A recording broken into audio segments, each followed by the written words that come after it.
Don't forget to have banter at the beginning. People love banter. They want to have a parasocial relationship with us, feel like they're listening in. They just want to have the banter that we have.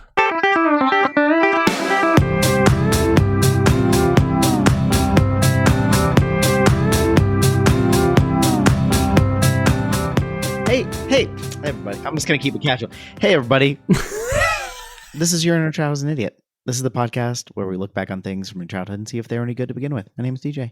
I'm Damon. I appreciate the lean. I feel like I could hear the lean in your voice. That's what I like. Come on in, cop a squat.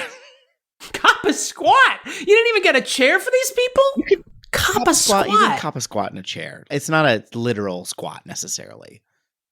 It's a sitting. You're just sitting. We already have a word for it. You don't have to you cop a sit. You don't have to cop a squat. You could say sit, but it's not a cool way to say it. Do I turn the chair around and turn my hat backwards? How cool are you? Good point. You can't do the chair and the hat because then your hat is technically facing forward and that's not cool. Right. That's a good point. You know what I feel, Damon? Yeah. Love is in the air. Oh. It's time for a romantic comedy. Okay.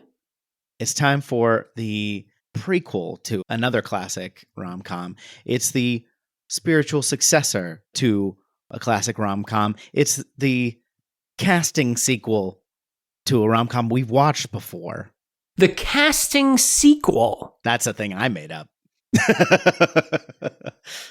Are you thinking of Fierce Creatures, the casting sequel to A Fish Called Wanda? No. Surprisingly, no. Let's just say we've seen a movie with these two leads in it before. Oh, I know what you're talking about. You're talking about Bridget Jones' Diary, Bridget Jones, The Edge of Reason, the sequel to Bridget Jones' Diary. The casting and literal sequel to Bridget Jones' Diary. No, Damon, you idiot. We're rewatching The Two Towers. It was my favorite one. I like the one that has no beginning and no end. That's my favorite one. That's nice. I like that. It is a good rom-com. Gimli and Legolas. Let's see. Do you need another? Okay, this was a 90s rom-com. 90s power couple on film. They weren't really a couple. Heterosexual? Yes. Of course. Okay. Of course. It's the 90s. Hey, it's the 90s. We're all fucking women. Okay. I mean, okay. A classic 90s sitcom that is a sequel to rom-com. It's not a casting sequel. Casting sequel, meaning it's the same couple that has been the leads in a movie we've seen. Oh, Runaway Bride, which is the casting sequel to Pretty Woman. Am I close? Is Julia Roberts involved? No, but you're in the right neighborhood of movie, and also we haven't watched Pretty Woman. Great point. I am also convinced we've watched Jurassic Park, which you have told me several times we have not. So, not Julia Roberts, but I'm in the sphere of Julia Roberts. Her sphere of influence, if you were playing Civilization 6, that's the sort of, she's winning a cultural victory in this regard. Who's like Julia Roberts, but not Julia Roberts? And there's another famous movie, or not long after this, with the same couple, again, a 90s power couple, another rom-com. Oh, A Few Good Men with Jack Lemmon and Walter Matthau. Another great rom-com. Another Few Good Men. Wait, why did I call it Few Good Men? Grumpy Old Men. God damn it. Grumpy old men. And no. Because, again, I said heterosexual. We haven't watched Grumpy Old Men. And that's not a rom-com. Actually, it is. They get with Anne Margaret and Sophia Loren, depending on which one you're watching. Not both of them at the same time. It's not that progressive.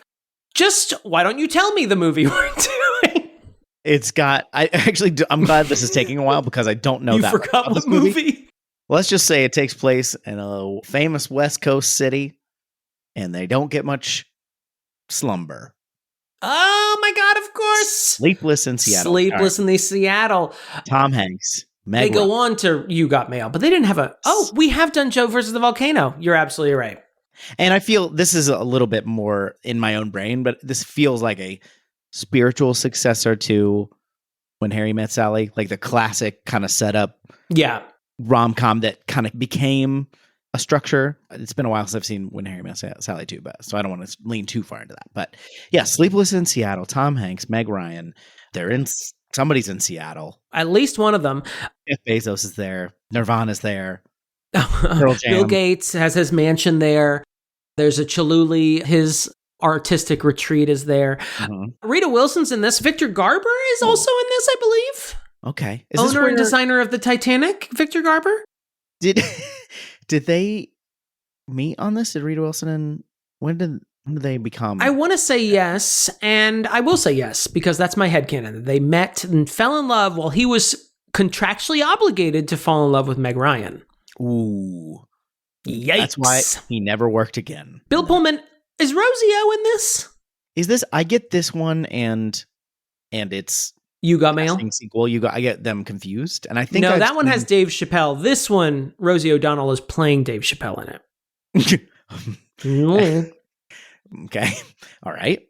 No. It's not what you think. She just really hates trans people. Oh, no. No, I'm just kidding. I'm just making a lighthearted joke about transphobia. Everyone calm down. It's like you can't even make a joke anymore. Am I helping with your episode? Am I assisting, getting people excited with all my casual jokes? Do you remember the premise of this movie? Let's go there.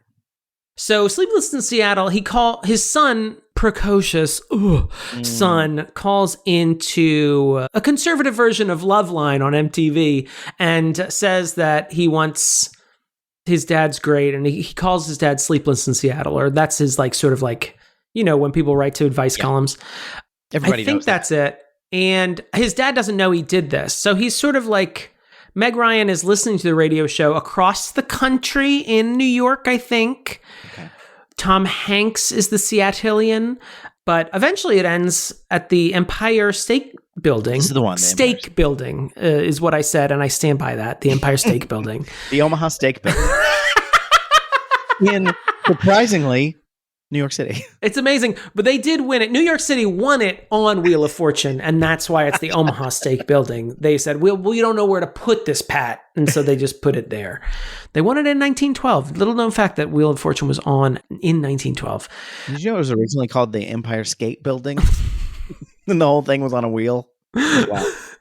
Stupid. They fall in love with the Empire State Building, which is a reference to An Affair to Remember? I believe that I stated in the Joe versus the Volcano episode that was peak Meg Ryan.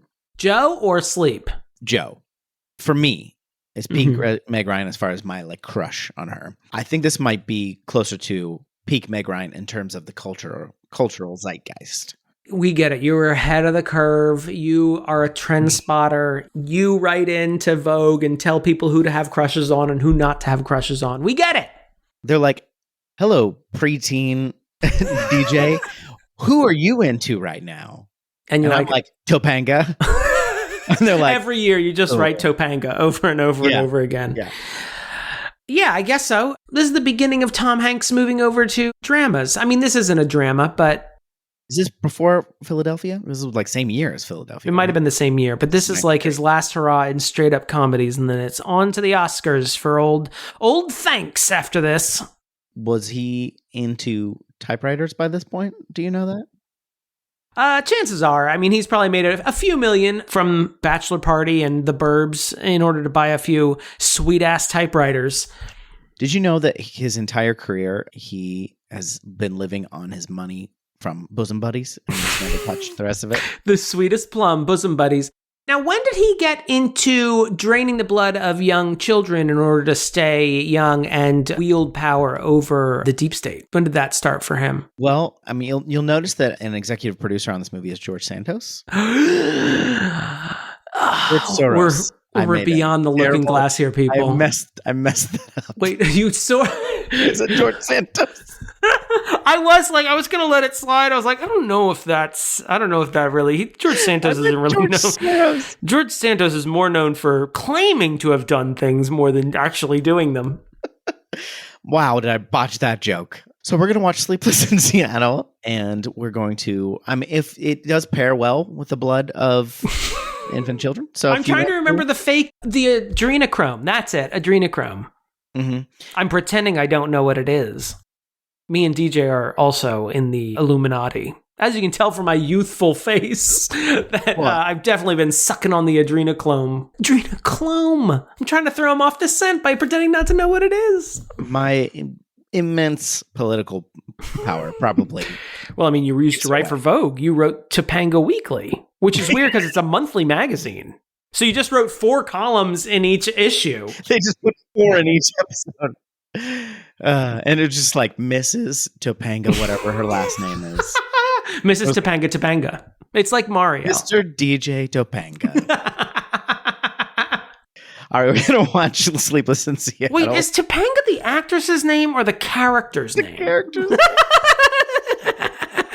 Her name's Danielle Fisher, I think. I believe she's... Oh, that's right. That does ring a bell now. What with the Girl Meets World cinematic universe. We'll cover it at some point. Please, no. Now, I don't want to. We're going to watch Sleepless in Seattle. Watch with us. Yay!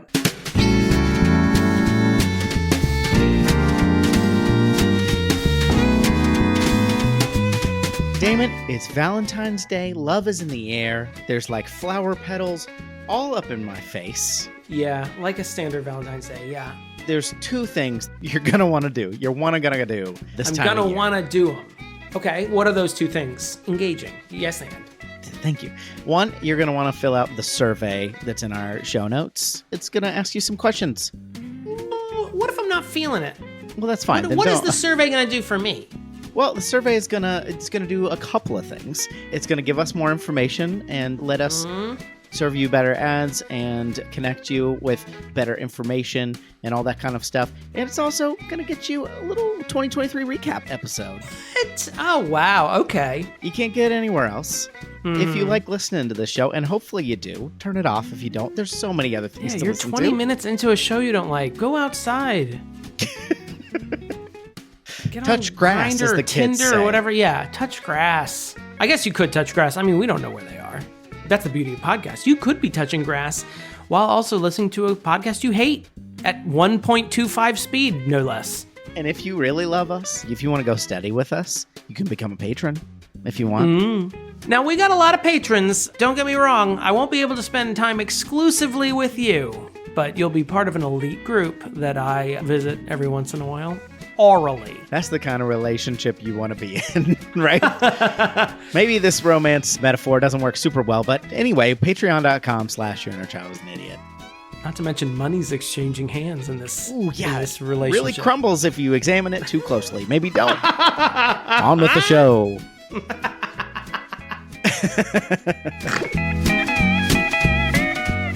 And we are back. We watched Sleepless in Seattle, starring everyone. Tom Hanks, Meg Ryan, Rita Wilson, Victor Garber, Gabby Hoffman, Rosie O'Donnell. O'Donnell's in there. David Hyde Pierce.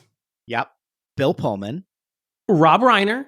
Music by Mark Shaman, who I learned, the reason I saw that name and I was like, oh, hey, it's because I just watched Hairspray on vacation. Okay. Musical Hairspray or John Waters Hairspray? The movie musical Hairspray. And he also did the music for A Few Good Men. You may not have noticed because the music in this was appropriate. And the music in A Few Good Men was like, that's weird. It feels like the music from the porno version of A Few Good Men.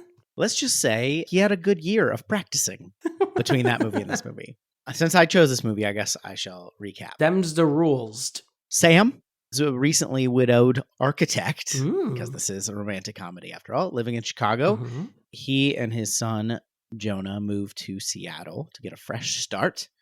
And then later, I think they say like it's a year and a half later at some point, Jonah is concerned about his dad's overwhelming sadness and calls into the Dr. Marsha radio show. Everybody knows Dr. Marsha radio show.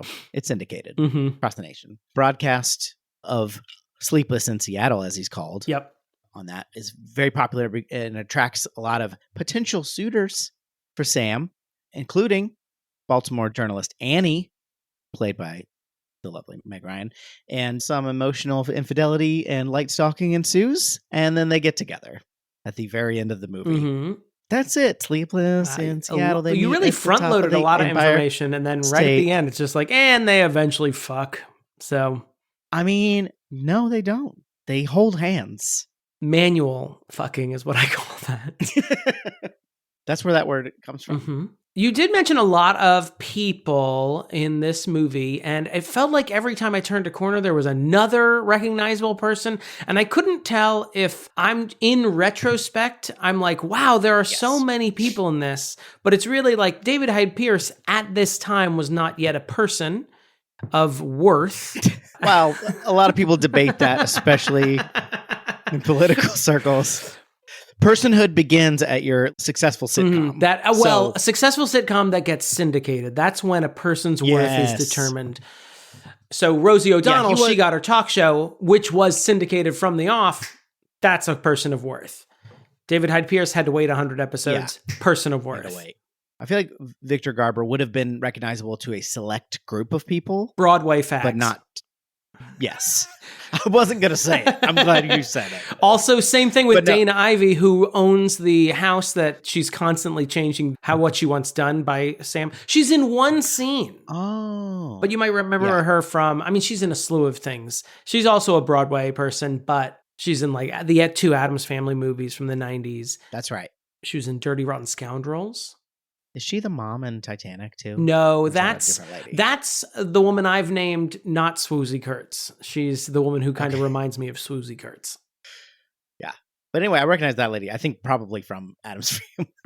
Also, Frances Conroy, the matriarch from 6 Feet Under, is in this. Also from the Ryan Murphy verse. Carrie Lowell from Law and Order Original Recipe plays the ghost of the wife.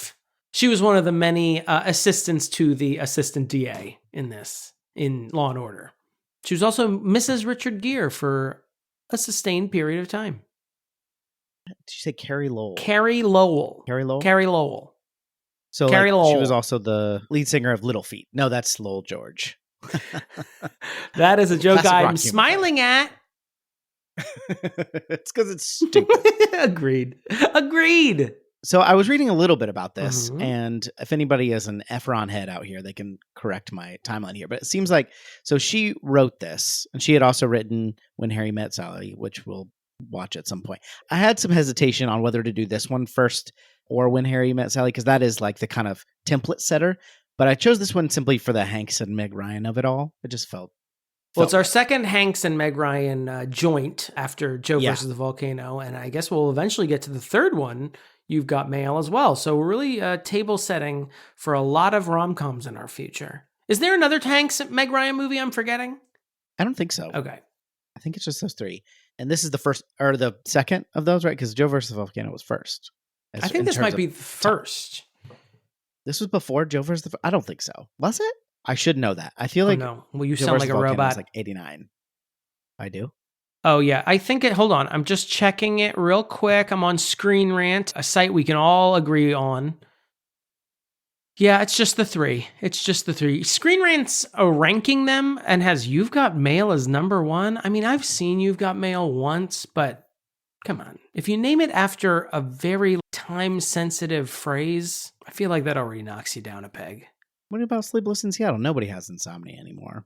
It's such a 90s thing. It's true. We were all not sleeping. We all lived in Seattle because we were all joining grudge bands. And then we eventually said, oh, Starbucks is moving everywhere. So we don't have to live here anymore. We don't have to go here. And we all moved out again. Are you still Googling, or did you forget that the original question was, when was Joe versus the Volcano? Oh, fuck. What's your name again? Joe versus Volcano. Are you ready for this? Yeah. Do you have Crow handy? Joe versus the Volcano, 1990. Yeah. Oh, wait. I have Crow handy. You have Joe versus Volcano, 90. Sleepless in Seattle, 1993.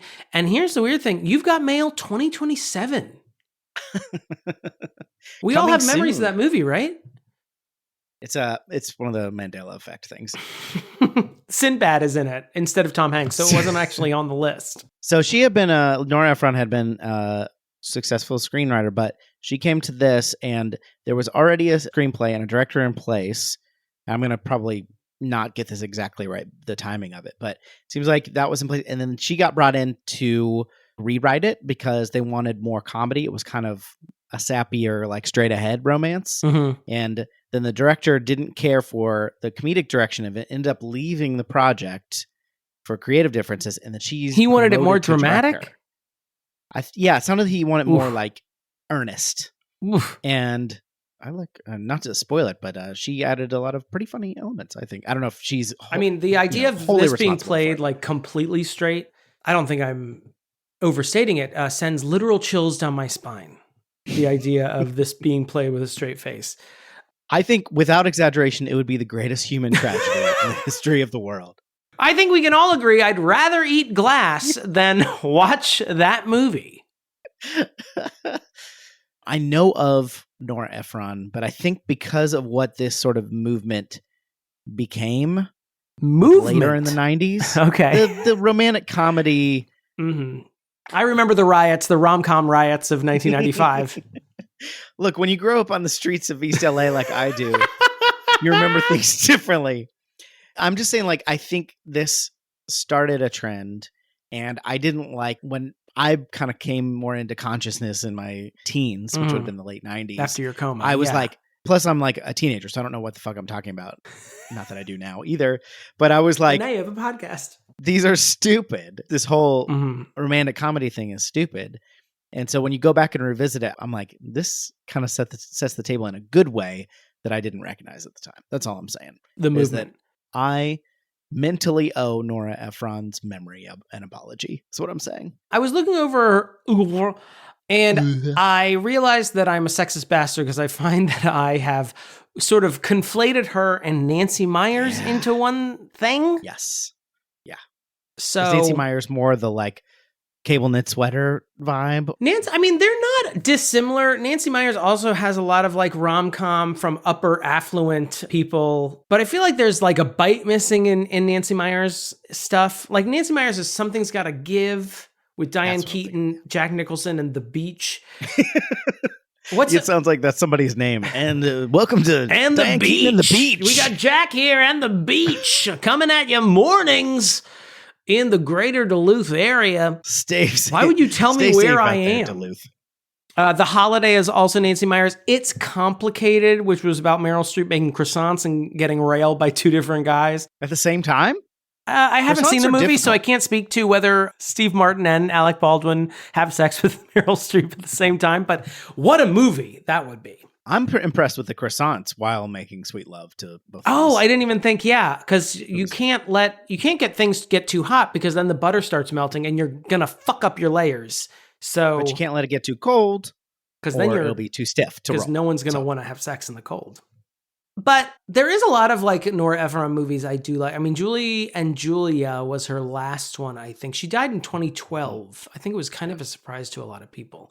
But Julie and Julia was one of hers. She wrote When Harry Met Sally. She also wrote the novel Heartburn, which is a fictionalized account of her marriage to Carl Bernstein of Woodward and fame. Oh. That was made into a movie with Meryl Streep and Jack Nicholson, previously mentioned on this very episode, where she finds out that Jack Nicholson's journalist character is cheating on her, much like Carl Bernstein did. Carl Bernstein. Whenever I'm thinking of Woodward and Bernstein, I always think of, Leonard Bernstein, of course. And I was like, no, that's not right. That's not right. REM doesn't care about Carl. But Heartburn's pretty good as well. I remember, this is completely pointless, and I can already sense this episode going off the rails, but we had a VHS of some other movie where we had paused the recording to keep the commercials out, and I got a little snippet in that same VHS, and it was a TV airing of Heartburn, but I never found out what the name of the movie was. I just saw Jack Nicholson, Meryl Streep, and they're married. And it took me literally 20 years to find out what that movie was. Like the creation of the internet and me having a sudden memory of like, what's that movie? And then I finally watched it after that through Netflix. And it was pretty good? It was all right. Isn't that interesting? Isn't that more interesting than talking about the movie at hand? Ooh. All that to say, I like Nora Ephron. Brief appearance by Rita Wilson, actual wife of Tom Hanks. Playing his sister. Kinky. Was she playing his sister? I didn't gather. I knew they were like friends, but that makes sense. A sister who has the same haircut as his girlfriend. As his girlfriend? Yeah, that's the whole plot point is a very minor plot point, but when Meg Ryan sees them hanging out, she thinks that's the woman from her private eye that she hired to follow Sam around. She thought it was the same woman. She was matching hairstyles back to back. And when she saw Jonah hugging this woman, he's like, oh my God, they're a happy family. I can't interrupt their lives. with my stalking and meddling. I didn't connect that. I just thought, this is a woman. He's warm towards this woman. And she wasn't with her husband. All right. No. I mean, it's not a huge plot point. I can see how you missed it, but still. Yeah. Instead, she decided to stand in the middle of the road and get hit, not by one, or almost hit by not one, but two different vehicles. Oh my God. Yeah. She almost got pet cemeteried twice. I want to say, the entire time I was watching this movie, I was reminded of one of my favorite Onion headlines, which is rom-com behavior gets real life man arrested. This whole movie, Meg Ryan is acting problematically. I'll say that. I was going to say crazy, and I felt that was loaded, so I'm going to say problematically, which is a word that is starting to lose all meaning.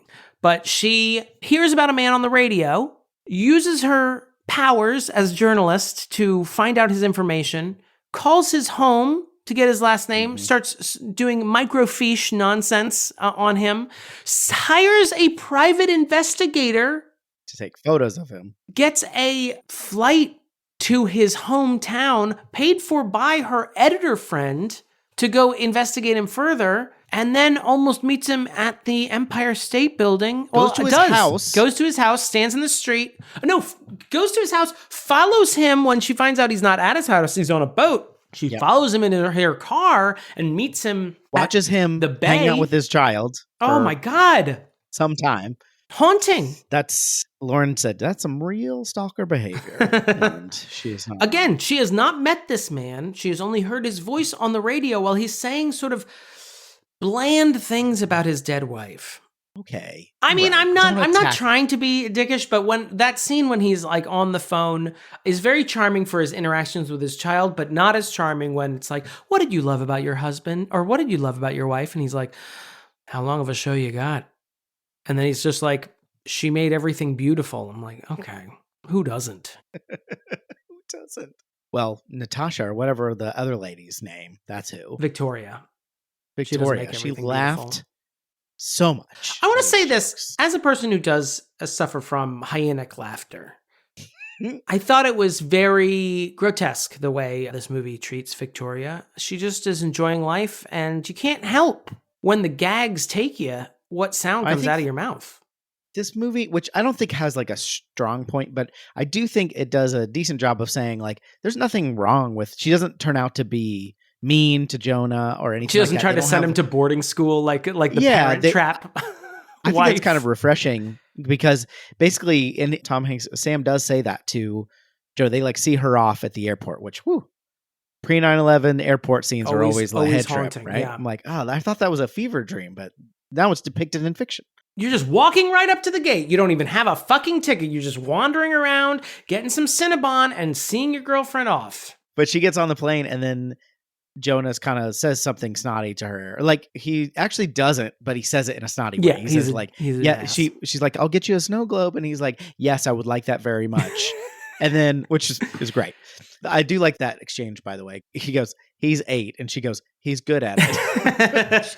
I like that. You're right. I was sort of picking on it, but I think one of the more grown-up aspects of this movie is that both Victoria and Walter are not treated as like sort of villains. Maybe Walter a little bit more than Victoria, but they're not treated as out-and-out villains. They're treated like nice people. They're just not the right people for our heroes that we're looking to get to Pound Town. Yeah, and I can see they've both got like little... Walter just has allergies and thus should not be loved by anyone. Yeah, I feel a lot of sympathy for Walter as someone who with a million allergies to pets. When someone like, meet my dog. I'm like, please God, no. Victoria too, she doesn't do anything wrong. She doesn't have the same kind of chemistry, with Sam, and she's got kind of a loud laugh, but she obviously finds Sam funny. She's, there's like they like each other fine. And I like the discussion they have when Victoria gets on the plane. Sam says to Jonah, he's like, look, I don't know her very well. And that's why I'm dating her, to try to get to know her. And what does he say? He says, she flips her hair a lot. Why does she do that? Does she have a head tick? Does she need a barrette? These are things I'm looking to get to the bottom of. And that's why I'm dating her. So just calm down. I'm not marrying her necessarily. I'm not doing anything. She's not moving in. Calm down.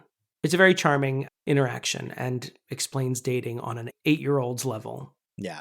I remember that scene also resonated with me in a different way when I was younger, because having that sort of relationship with the step parent and being like, it's, trying to be like, calm down. It's not everything. But then when they do get married, you're like, you just said you didn't know. And then you said you were going to break up with this person once you decided, you promised once you learn these things. I do want to talk about Tom Hanks and Jonah real quick. I feel like I'm getting softer in my old age, where I feel like the last few movies we've had with kids in prominent roles, I've been like, this kid didn't bother me. This kid didn't bother me. Even though I feel like I want to have a reputation that I hate child actors, but I thought that Jonah did a great job in this. He's pretty good. He's supposed to be a snotty brat, but like he's a good kid who's got bratty tendencies. In moments. Yeah. And he's precocious. His friend Jessica is even more precocious than him, but not in that rom-com way that I find obnoxious. They seem like genuine kids. The whole premise of the movie is that Jonah calls in without Sam knowing. He's out on the porch just like looking at the bay. Mm-hmm. And thinking about his dead Jonah wife. calls in. Yeah. And this whole family clearly needs therapy, like to work through this awful thing that they have to go through. Radio-based therapy? Is that the best form of therapy? No, like actual professional therapy together and separately. At the very beginning of the movie, like, he's lost his wife and Sam's at work, and his boss or supervisor or whatever, like, hands him a card for a therapist, and he brings out a bunch of other ones. I've got like grief counseling. And I'm like, you should seek help in all or any of these places. Right. Have you actually talked to any of these people, or are you just collecting cards? I kind of understand. You got to do it in your own time. This is an awful thing to deal with, and everybody's got to figure it out. But I was a little worried at first because it was going to be too precocious and too cute. That we set up this thing that like, this is the answer. But I don't think the movie, even though it is ridiculous in its own right, I don't think it's saying like, this is a good idea. It's just saying this romantic thing happens. You know what I mean? There was this chemistry because I saw some sort of quote, and I'm going to mess up the exact words of it, but it was Nora Ephron talking about, she's like, I wanted it to sort of explore the crazy trope of people doing insane things for love, but then also make you think you should do those things. Right. So she like, said it was exploring those movies that made us crazy about love. But then in 20 years, I wanted you to think of this movie as another movie that made you think about love in a crazy way. Very much like George W. Bush. Mission accomplished. I really liked Jonah and Tom Hanks' scenes together. They have a cute scene where they're brushing teeth. I thought they just had a really good repartee back and forth. In fact, my Sally Field nomination is for them fighting before Jonah leaves for New York and before Tom Hanks is going to go on a proposed, vacation with Victoria. That never happens. They have this sort of back and forth, both of them running into their room and slamming the door, and then someone else says something through the door, which causes the other person to come out and yell at the other person again. It's a great scene. It's like funnily shot, and they both are able to hold their own against each other. And it almost like plays like a bickering couple more than like father and son. It's really cute. Tom Hanks tells Jonah to shut up, Jonah. And he comes back out of his room. He's like, oh, shut up. It's really just a winning pair, those two. Just a winning pair. I feel like that is reinforced by later because Jonah runs away, gets a plane ticket to New York by himself. And then, of course, that sends Sam into a panic. He flies across country. And then when he meets back up with Jonah at the top of the Empire State Building, he's like, I didn't screw things up too much. You can tell like he's doing his best as a parent, and hot eyes, literal it's fine. Tears. It's so. We're okay.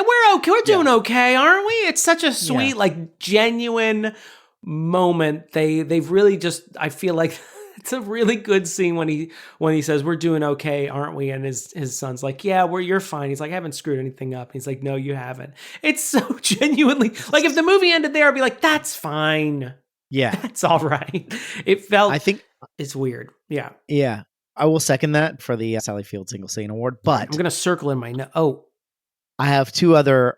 We can say these are second place or tied for second and third or whatever. Interesting. Go ahead. And they're both very similar in the sense that Annie and what is Rosie O'Donnell's character? I don't remember her name. Becky? No. Recky? No, that's not a name. Recky? Oh, yeah, Recky. Don't come up with it's totally Becky. It's totally Becky. You wanted so bad to correct me that you just made up a name. Yeah, Recky. No, it's Shamika, you fucking idiot. Becky and Annie are sitting on the couch and they're watching the movie that the sort of meetup, what is it called? An Affair to Remember. There's the movie that the scene on meeting up on the Empire State Building is based on. They're like, they do like some back and forth, and then they're watching it together, and they just lip sync the whole scene together. That was great. And then later, Sam is sitting with Rita Wilson and her husband, Victor Garber, and they're sitting there, and Rita's retelling the story of An Affair to Remember, and she just starts crying, and then they're sort of making fun of her later, and then they start retelling the story of Dirty Dozen. Yeah. And they're in Nazi uniforms, and they're like just crying. That was very, very funny. And I like that because it also like cuts to Rita Wilson, and she's laughing because she finds this funny as well. It's not like being cruel or anything. Yeah, those are great scenes as well. You're absolutely right. I don't want to talk about the bad things yet. I just have one note on this person, and I just wanted to bring her up because I'm scared I'm going to forget about her. Clarice. Do you remember Clarice? She's Jonah's babysitter. I want to know everything about Clarice. She's like, if Liza Minnelli was a Wiccan? That's how she dresses and looks. She's like a stoner. She's like, what? Like several times. And when they're like looking for Jonah when he goes missing, she like walks around the corner. She's just like, as Tom is screaming Jonah, she goes, Jonah? Like practically to herself. About her. Yeah. I want a spinoff sitcom.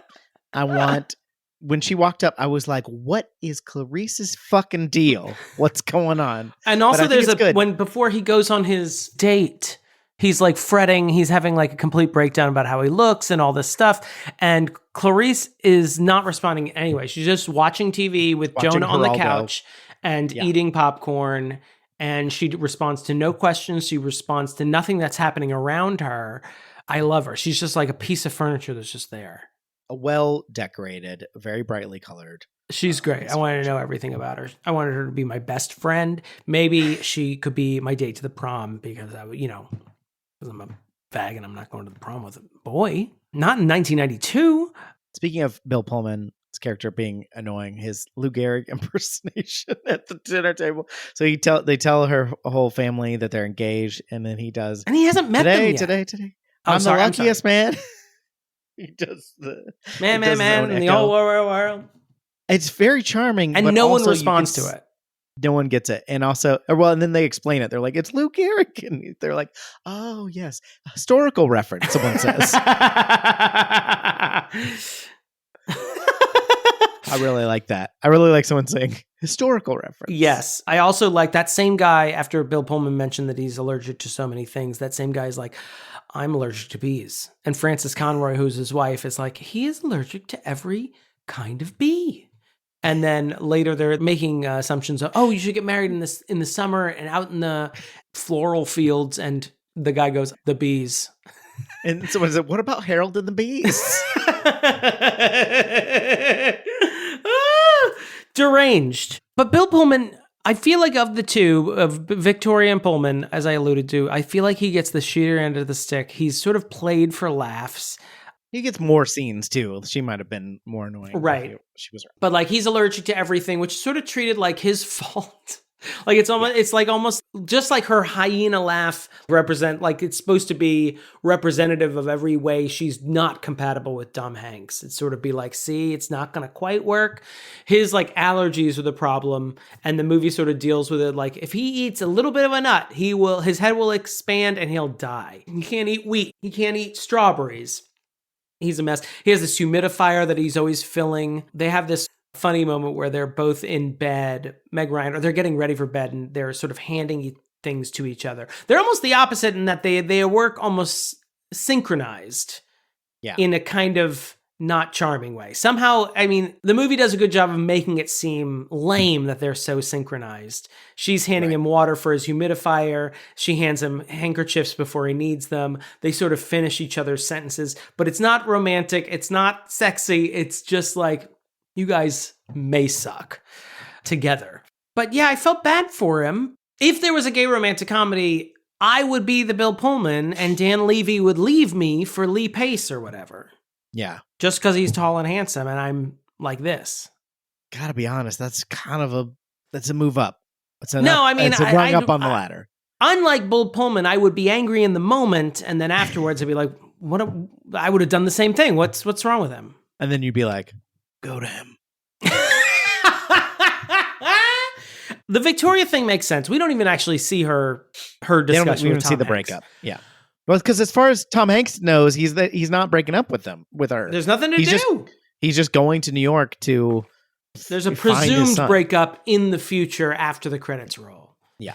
But Bill Pullman's breakup scene is ludicrous. Because as the whole movie has spent, Meg Ryan, who I will get to, has spent the whole movie thinking that her parasocial relationship with Tom Hanks's character, to borrow in the parlance of our time, is just this sort of projection of her own cold feet of getting married. And that's all it is. And she just needs to work it through her system, and she's going to be fine. And, she keeps talking to Bill Pullman, and she's like, you ever been nervous, about, forever? And he's like, nah. Like, he's obviously in love with her. Like, he loves her. And he always, when she keeps putting all these barriers between them, he's like, oh, but you'll be gone when I get back. And she's like, hey, yeah, we'll see each other in New York, so it'll be great. Like, it's obvious that he's crazy about her. And the idea that he has this sort of go to her moment, or go to him moment, is deranged to me. I mean, he takes it like a mensch, and I appreciate that, because at that point in the movie, you don't need another obstacle. Or be reminded how terrible she's treating this man who loves her. But it's still always this weird thing to me. I'm like, I don't want to watch. This is ludicrous. I don't disagree with you, but the only thing is, like, he knows. Like, because he mentions whatever's been going on the last couple of months, and he doesn't know what it is. And he's kind of assuming the best of her. He doesn't assume that she fucking hired a private detective to stalk another man. She flew to Seattle, that he's not assuming all these terrible things that she's done. And but he knows that something's been amiss with her because she's been acting fucking weird. And he's like, I'm glad that you're kind of back, because she's been sort of feeling better again. So that's the only kind of point in the movie's favor as I can give, is like, he does know something's up. So this kind of revelation, when she's like, I have to tell you something, because she sees the Empire State Building and then tells him the whole thing. And we don't see her explain the whole thing. We just see his reaction to it, which I don't think it's a huge surprise. I think the whole story, he wouldn't know it, but the fact that she's breaking up with him, basically, or should be breaking up with him, is not a surprise to him, because he's not an idiot. He's just a doofus. You know what I mean? Like, he's a goober. He knows something's wrong. He knows she doesn't feel the same way about it. And this is his confirmation. I do think it's very wild the way he reacts, but the movie gives him just a lot of credit of, like, figuring it out and being like, well, I don't want to be anybody's second choice. Yeah. But he's not mad about it. I think he should be. He should be furious about it. He just had his grandmother's ring resized. He was just getting plates, all this stuff they've gone through for this wedding. Not to mention just even getting into the psychological space of, like, getting ready to get married. He's done the work, DJ. Again, in the parlance of our time. And she's, like, off bebopping and scatting all over him. Yeah, I agree. I'm just saying that I'm going to give a 20% credit to the movie for kind of setting him up as... I understand why the movie has to sort of to do it, but it's not that I'm not bothered that he's aware of it. I think he still loves her.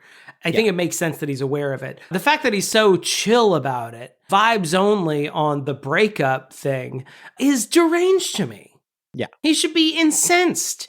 But I think then I feel like he would tip over unfairly, but I feel like most audiences would view him as a villain then, and that's also not fair to him.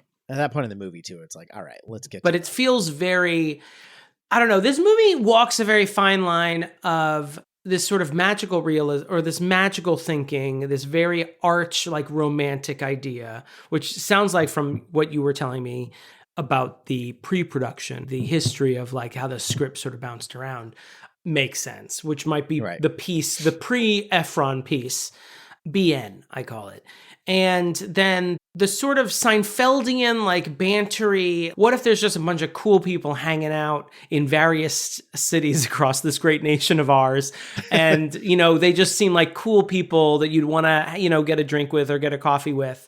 That part feels very Efron, but his breakup part feels part of the old script, where it's like, look, we just need this to happen so we can get our two most hot leads to boingy boingy. Go to him. That is one of my favorite. I think we probably mentioned this in the intro, but that's one of my favorite romantic movie tropes. The very tropes. The very idea that someone's currently being broken up with and it's news to them, at least to some degree. And all of a sudden they're on team the other couple. It's very much in line with just the general romantic comedy thing where like people exist in this entire universe to make this romance happen. Best friends are only there. The Rosie O'Donnell, Becky are only there to make this romance. Reki are only there to make this romance happen. You know, they don't have lives or wants or needs of their own. They're not three-dimensional. They love love so much that this has got to happen. Well, you're saying this about romantic comedies, but I would say it's not untrue about this movie as well. I mean, we are saying that about Bill Pullman, but it also feels true about a lot of people in this movie. Yes, I agree. Where Rosie O'Donnell feels like this, where she's just sort of there to have meetings so that Meg Ryan can interrupt them and talk about her problems. David, I will say another thing, like in this same vein, this is a very flabby picture, I feel like, cast-wise. Feels like there's a lot of people in here, and I don't know why they're all in it. David Hyde Pierce, like, really has where she's announcing that she's getting engaged to her family scene, and then later he has this one scene in his office at Johns Hopkins where he's, I assume, a music professor, but he's talking very psychologically about everything, and it really confused me because he's holding a conductor's baton. He has a harp and a piano in his office, but he's talking about neuroses and a lot of like psychological terms. A doctor's a doctor, okay? Of course. He can also perform open heart surgery. Johns Hopkins is famous for its classical music program. Everybody knows that. That's why during COVID, I got a newsletter from Johns Hopkins about their heart program. I don't know, but it feels like my theory on rom-coms has always been like, we know where this is going. We know what's going to happen. It all is reliant on the chemistry of the characters therein. I'm not there to see a groundbreaking plot that has twists and turns I don't see coming. If that happens, that can rarely happen with a rom-com. I think of like things like My Best Friend's Wedding, where it's sort of upending the tropes of rom-coms. But oftentimes you're just there to watch hottest man actor meet hottest woman actor, and they, eventually get together. And it's all about the chemistry of those two leads. And if the chemistry isn't working, you're like, this is bullshit. I don't believe that Kate Beckinsale actually wants to get with John Cusack because their name was in a book 10 years ago. Get out of here. Serendipity, you son of a bitch. But in a movie like this, where I feel like everyone is very charming and winning, I'm like, yeah, this makes sense that this would all sort of just kind of work out somehow. I'm sort of getting in a roundabout way to talking about how charming Meg Ryan is. Would you like to take the baton on that? Unless you hated her, and then I don't want you to speak. Incredibly charming. In one of the first scenes where she's driving, where she originally hears the radio program, she's in the car singing along to Christmas carols. Yeah, Dale Evans and it's Roy Rogers or something. It's like I want to talk about the music too, and I very much like she focused on zeroed in like a very specific part of the song and keeps singing that, which is something someone says horses. She just keeps doing it. The song is over. She changes the station. She's like singing along. She loves it. She changes the station anyway, and then still goes horses. It's very charming. And even while she's doing kind of more and more chaotic and downright wrong things, she's still very charming. She's a Flibberty Gibbet, but also not in a super spacey way. She's just she's very not unsure. She's very unsure about this relationship, about this being marriage, but she can't like admit it to herself. So it's kind of like she's self-sabotaging, but also she really does have some sort of connection, obviously. The movie does a great job of never having her say that she does not like Walter. But it's so obvious says the opposite. That she just doesn't like. Well, she's constantly talking about how in love with Walter she is. She never explicitly says until she actually breaks up with him that they shouldn't be together. But she does a great job. It's like, he said something so funny the other day. What was it? It was just, we were just laughing. And then later on, Rosie O'Donnell's character wakes her up in the middle of the night because Jonah has recalled into the Dr. Marcia show. Rosie O'Donnell's like, you got me to listen to this stuff now. You got to listen to this because Sam is on a date and Jonah had called in. But after Bill Pullman like comes into the kitchen to see what she's doing, she lies and says, "Oh, well, Becky, she's been having some trouble with Rick, and I'm just so happy my life's settled." And it's such bullshit, but it's such a funny line to me. I love her because it's such a nonsense line. Like no one would actually say that out loud. Oh, I'm just so happy my life's settled. Deranged. Yeah, and did you have more about her, or just that kind of her general? I will say one minor criticism, and I don't think this is on Meg Ryan's part, because I think she really makes Annie really charming. But I feel like we learn a lot about Annie outside of Annie actually like exhibiting things. Like, for example, at one point, Annie writes a letter to Sam that she does not intend to send. And Rosie, it turns out, sends it. And when Jonah gets it, he has Tom Hanks read it, and Annie in the letter had mentioned a baseball player that she really loved. And I was like, at first, I was really confused because I was like, is this the Annie that we've been talking about? Because I didn't know anything about Annie being into baseball. I guess kind of the Lou Gehrig thing, but that also feels like an old movies thing rather than a baseball explicit thing. So it just felt like apparently there's other parts of Annie's personality that we can get. I never got the impression that she was a big baseball fan or sports person. And I wish there was, I think we got a lot of like Annie's personality, and maybe that's really all you need. But when we got that letter, it felt I was confused for a minute. I was like, is this someone else's letter? There are a lot of like little things that in this movie that I have never noticed before until rewatching it this time. And I think they're very purposeful things in the movie. But for example, we see at one point when she's actually re-listening, after Rosie O'Donnell called her to wake her up to listen to the radio show, Annie starts peeling an apple. She's doing it with like just a paring knife, and she's just going around the apple. Later on, I think maybe even the next scene, Tom Hanks, Jonah was having a bad dream, and he starts talking about his mom and says something heart-wrenching, which is, I'm starting to forget her, which is something that I remember feeling about my grandparents. I was like, I'm starting to forget things about them. Don't get hot eyes now. We're doing a podcast, damn it. But Tom Hanks says, he says one of those very idiosyncratic things you might have about your partner. He's like, she could peel an apple in one long string, which is something we just saw Annie doing. And there's a lot of parallels like that. That one's the most obvious, but we also have both Annie and Jonah have trouble sleeping the same night. They both have friends that send letters without them knowing. Rosie O'Donnell sends the letter without them knowing. Jonah responds to Annie's letter without Sam knowing.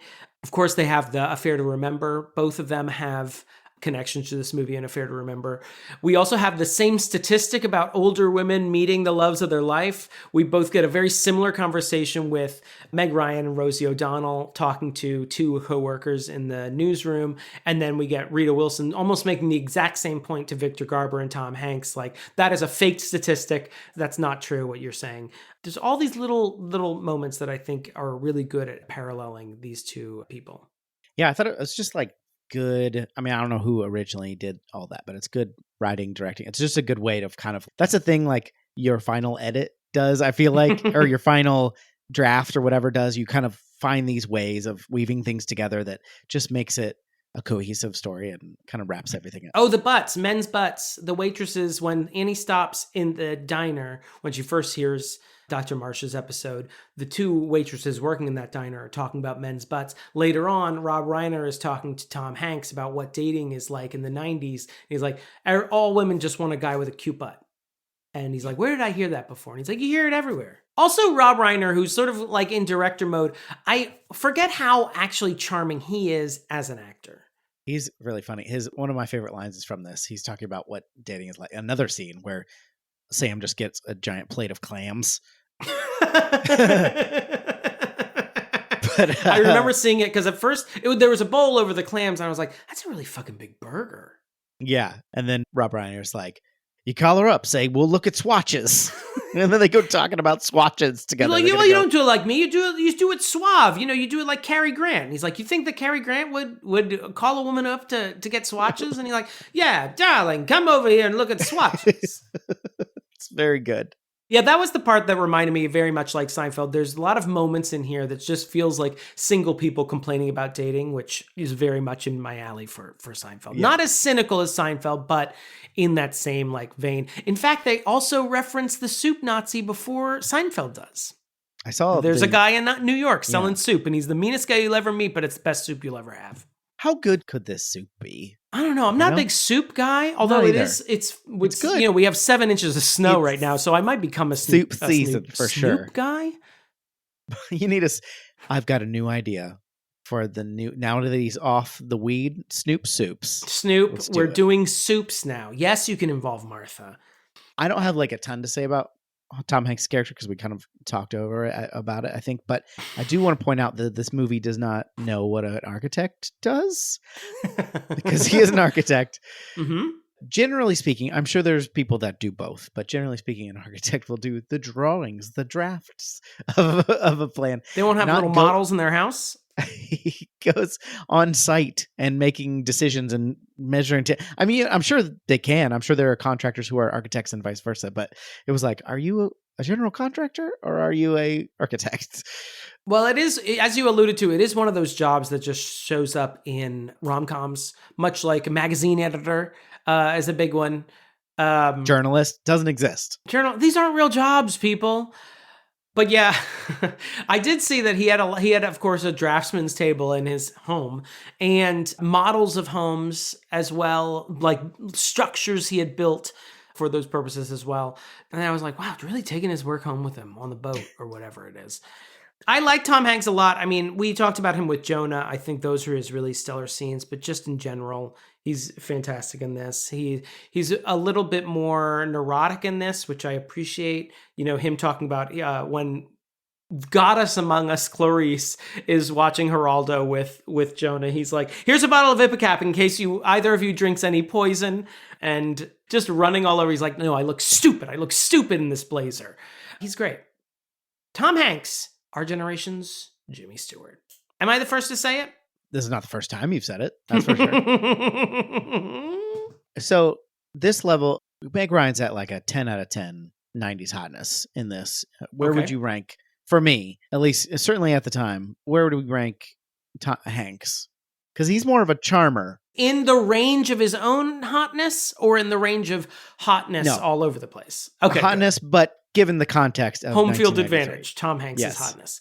His hair's a bit, speaking of Seinfeld, his hair is getting a little out of control here. It is a little bit of the Jerry mullet going on. But, you know, he's got that sort of live body. He always just sort of feels like he moves around like one of those car salesman inflatable things. He was recording the voice for Woody at the same time. As he was filming this movie. He doesn't have elbows. They're just sewn. They're just sewn shut. They're just hems in his elbows, so his arm can bend either way. It's disturbing when you see it in action. And that first scene when they go down to Pike Place Market, and he lost his footing at one point in one of the bloopers, and his just arms and legs going everywhere. That's dumb. That's physical. It's not. It doesn't work on the podcast. I mean, yeah, he's all right. I mean, I've never been into Tom Hanks, but you know who was into Tom Hanks? Have I ever shared this story on the podcast? It's not my story to share. So I'm going to end it there. My friend Bethany, she is very attracted to Tom Hanks. And one time she was watching a Barbara Walters interview as a child with Tom Hanks. And Barbara said to Tom, "You're not a very attractive man." And Tom Hanks, of course, was able to handle the question with his usual charm. Bethany held a grudge against Barbara Walters to the end of her days. Bethany's still with us, but Barbara ain't. And is that true? Yeah. And Bethany murdered her. Bethany won that one. Allegedly. Same thing with Steve Martin. Bethany had a thing for Steve Martin. Oh, okay. I thought you were going to say Steve Martin had a grudge against Barbara Walters.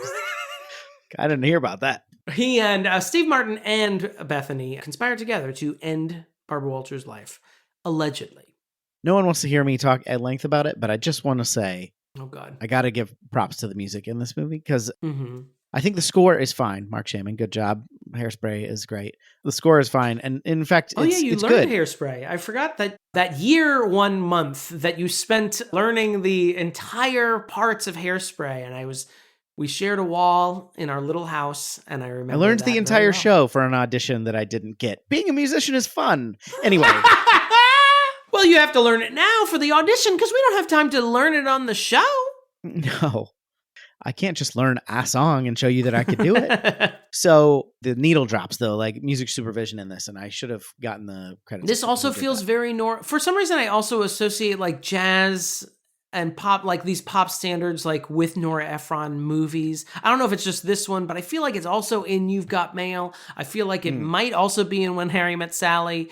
I feel like it's very of a piece of Nora Ephron movies. It's very quirky though, too, because there's a lot of country songs in there. There's Stand By Your Man, which we sang. Also, Back in the Saddle. I'm back in the saddle again. I thought that was great because they could have dropped Aerosmith. I believe that was out at this time. But they, I'm back in the saddle again. No.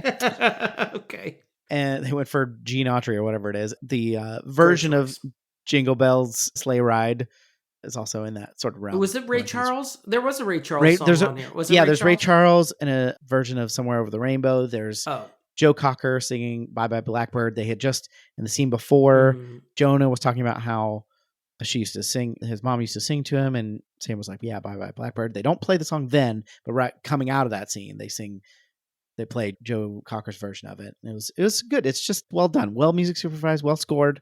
Just want to point that out. That's it. You want to do some quotes? I do. Before we get into quotes, I want to say one thing, because I've criticized some stuff. I just want to say there are two like major trip up. One is a minor trip up where I think I would have eliminated the prologue, where we're in Chicago with Jonah and Sam. I forgot it happened. And the movie opens on Maggie, Sam's wife's funeral. Beautiful plot with a view of Chicago. That had to cost a pretty penny. And then we have another scene, which that scene might have been fine with an establishing, but then we get like a scene in Sam's office where his supervisor, like you said, brings the therapy cards. And then he's like, I'm moving to Seattle. And it's like, I mean, you can just start the movie in Seattle. I mean, everything else can either be extrapolated or is said in the call with Dr. Marcia. It just seemed very like redundant, and it's a very minor quibble, but it's one of those movies that we've talked about this 1,000 times. I've seen the last 2/3 of this movie 600 times, and this may have been the first time I've seen the opening credits of Sleepless in Seattle. Yeah.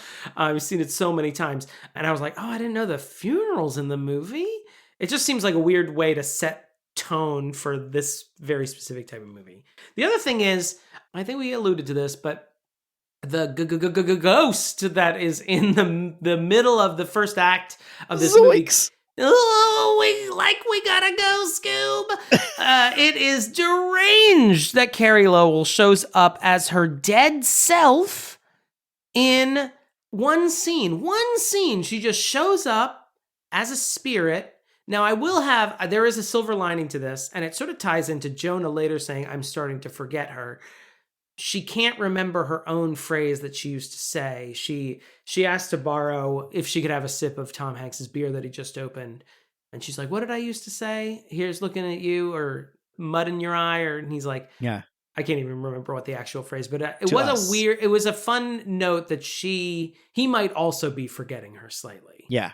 That he can't remember what she used to say. But again, I forget that her ghost is in this movie. And just for one scene, it's not a motif. It's not a recurring thing.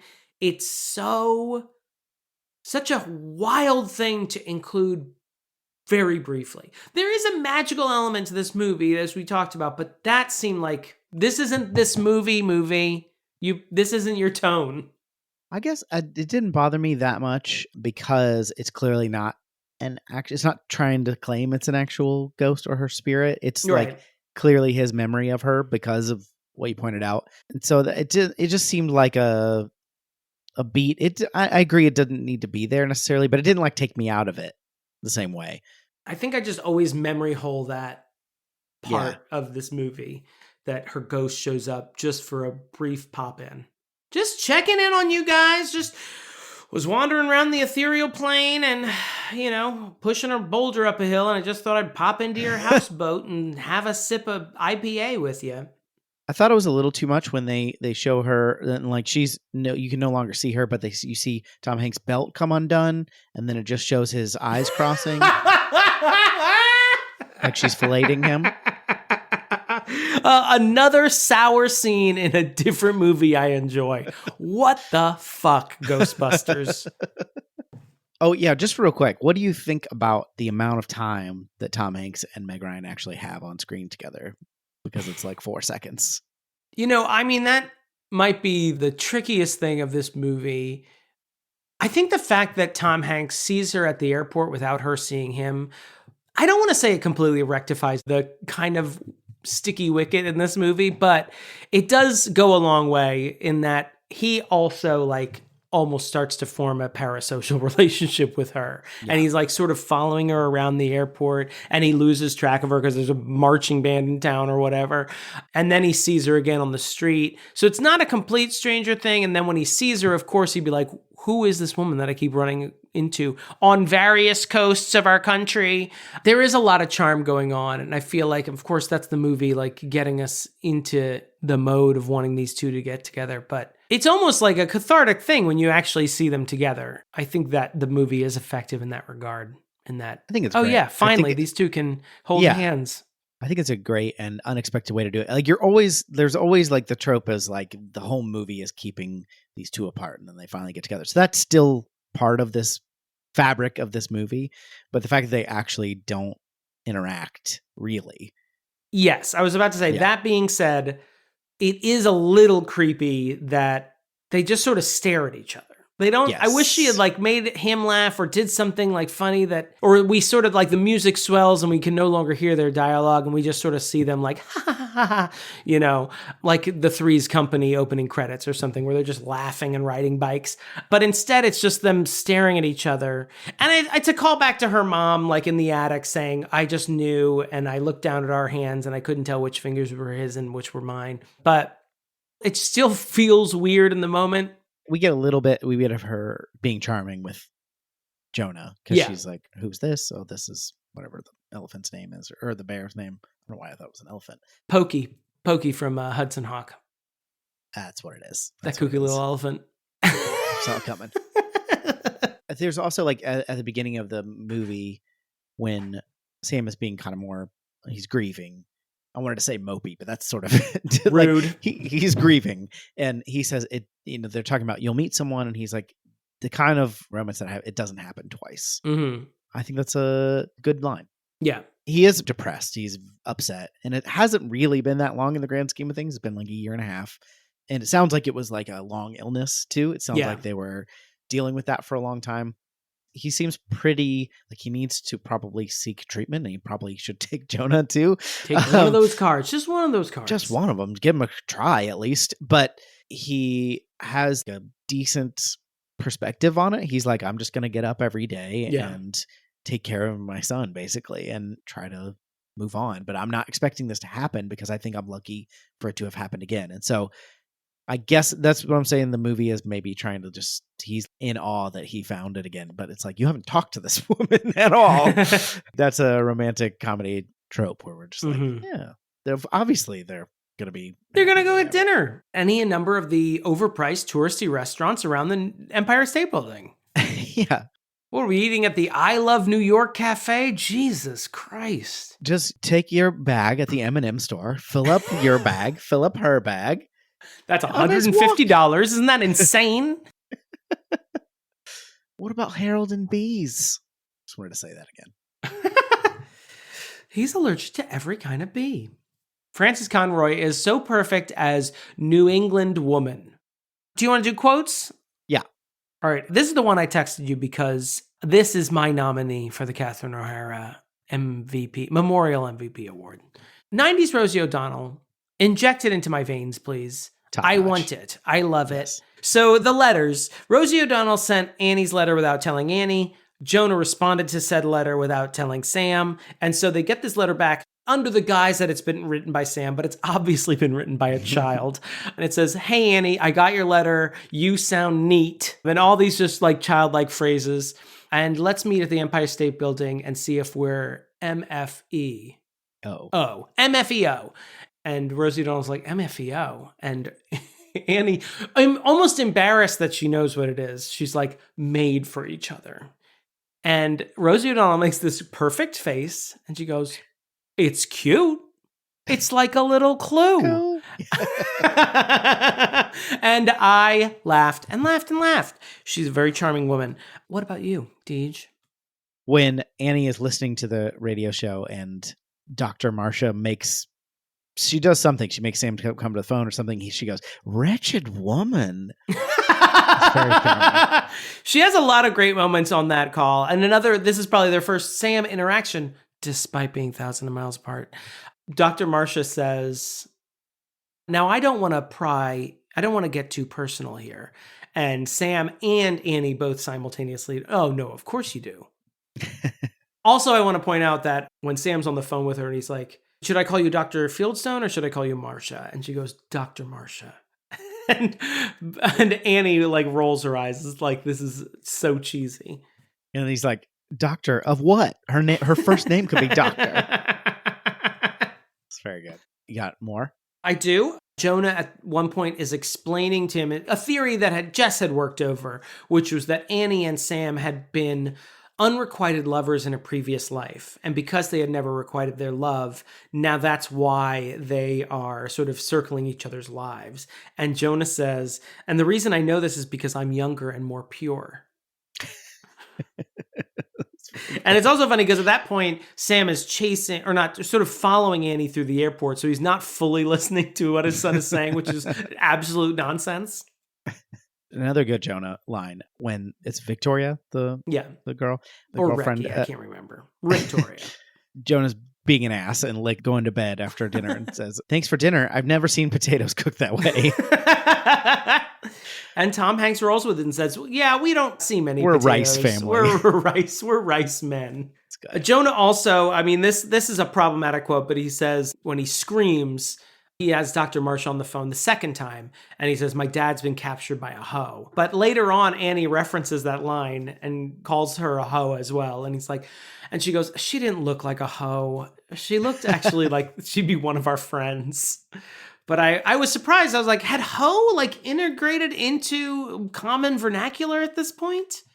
Yeah. Oh, yeah. We were well into hoe territory. Big into hoes. That actually tracks with what I remember of middle school. Yeah, we were saying hoe.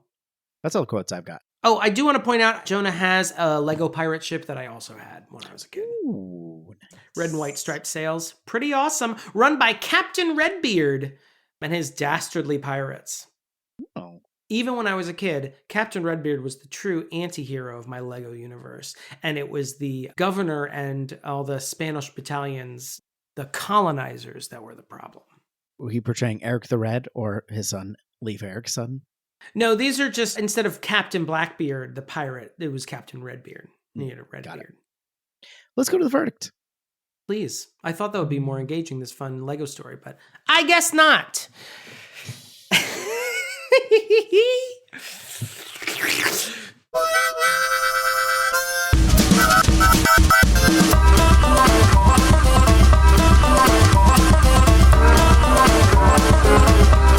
DJ, what did you think of this movie, Sleepless in Seattle, 1992? Nora Ephron.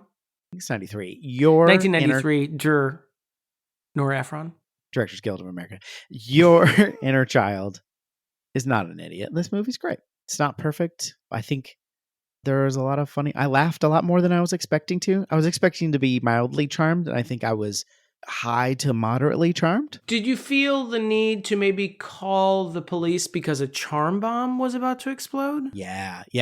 I think there are some problematic elements to the way that Annie behaves. I do think some problems. It worked out, so I guess the ends justify the means, and that's never been a problem in history. It was great. We got what we wanted, didn't we? Yeah. So what's the problem? She manifested her destiny, and she got what she wanted. Don't worry about how she got it. When has manifesting any destiny ever been a problem? Yeah, I agree with you that the child acting, I can't remember his name, but the kid who plays Jonah is great.